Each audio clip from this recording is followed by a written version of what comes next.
Guardians of the Galaxy 2 is directed by James Gunn. That stars Chris Pratt, Zoe Saldana, Dave Bautista, Bradley Cooper, Vin Diesel, Michael Rooker, Kurt Russell, and Karen Gillan. And it's the 15th, yes, 15th film in the Marvel Cinematic Universe. Now, Guardians of the Galaxy 1, great film, really, really love it. One of my favourite Marvel movies. Zach, I'm pretty sure you feel the same way. How did number 2 live up to the first one? Did you enjoy it? What did you think?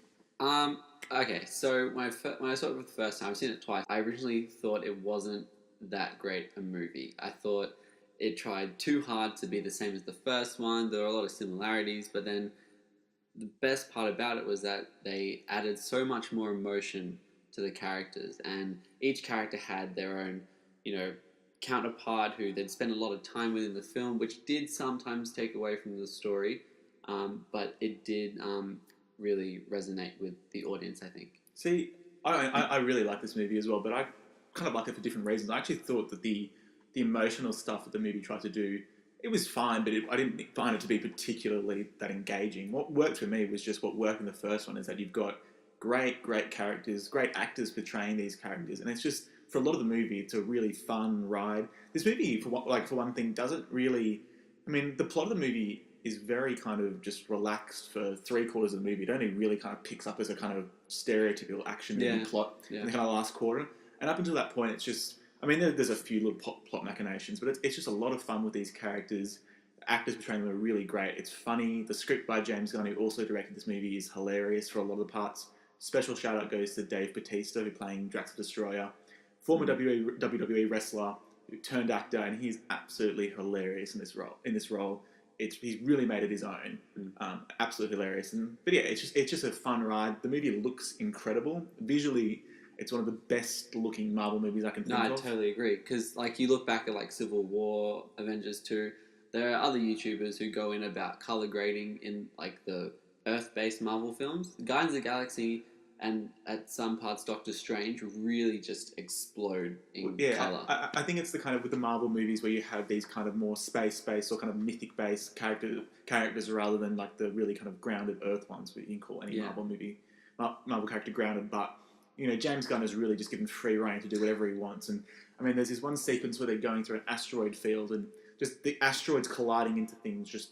It gives off all these blue and pink colours. I've seen many sci-fi movies where there's asteroids in it, and it's always, big brown rocks and look boring. They somehow find a way to make this look really, really bloody interesting. And props to James Gunn, because he did a fantastic job. The movie looks incredible. So also with character, development, this movie really, really heavily focused on it, as it didn't do that so much in the previous film. This one we go into Nebula, who is also daughter of Thanos, and she spends a lot of time with Gamora, her sister. And Yondu as well. Yeah, Yondu is probably one of my favourite characters of the film. Yeah. Michael Rooker, he did a really great job in the first one, but he's very much a side character. He kind of has a much more developed role in this movie. Yeah, definitely. He's really great in it as well. Yeah, no, his development as his character and how he relates to Rocket and his relationship with Peter Quill, Star-Lord, it's really, really amazing, his performance as well. The one thing I'll say against this movie, and it's unfortunate against it, I would say, is that Kurt Russell is one of my favourite actors, just an incredible actor, and he's good in the role that he plays in this movie. I won't spoil anything specifically to do with his role, but his character is very poor, underwritten and very strange. He acts in a very strange way that I didn't think was consistent with the rest of the movie.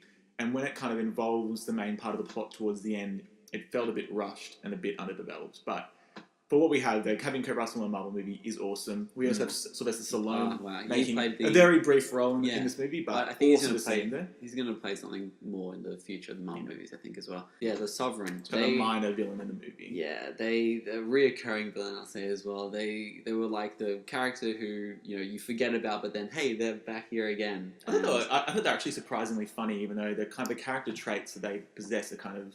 you wouldn't think that's the case, but I thought they were good. The comedy was great. Again, it was sort of they'd they'd pause the story and then continue with the comedy, and it would just... And a great soundtrack throughout. It continues 100%. On from the first one. It's a really great soundtrack. 100%.